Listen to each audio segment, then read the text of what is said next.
Greenbull is way stronger than you think, and he has the potential to rival even the strongest fighters right now. And in this video I'll be breaking down all of Greenbull's showings and feats and explain to you why you should stop downplaying the Greenbull. Now, the first time we see Greenbull's fighting capabilities is in Wano, when he no-diffed King and Queen. This altercation is very misunderstood, as they were obviously injured and not at full health, but he still had a week of recovery. His attack potency meant that he could easily one-shot and bypass the durability of a Lunarian in ancient zones, who are stated to have one of, if not the best durabilities in the series.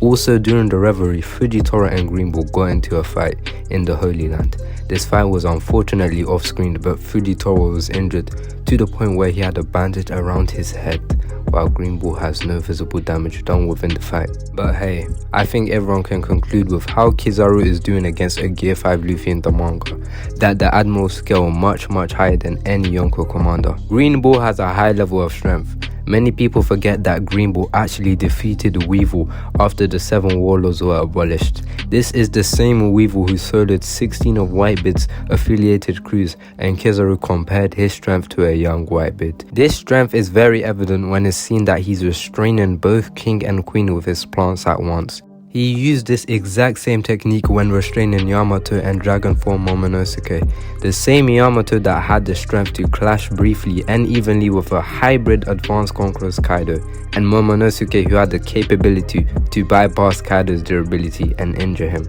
His durability is insane, as this guy took an Advanced Conqueror's attack from Yamato, a blast breath for Momo, and literally had no reaction, implying he is a literal tank. A similar Yamato attack one-shot in ulti, said to have crazy durability due to an ancient zone. Should say levels to Greenbull's durability. We got limited speed feats, but him being able to keep up with multiple fighters at once in both Reverie and Wano means that he should have at least decent speed. But his best stat is his stamina. His Devil Fruit enables him to manipulate plants, meaning he can take nutrients from other people and use them. This is also why he hasn't ate in 3 whole years. He can literally fight endless amounts of enemies if he uses this technique, which would mean he can fight for literal months, maybe even years. Greenbull planning to fight Luffy, his crew, and all of Wano by himself only adds to his potential and stock price.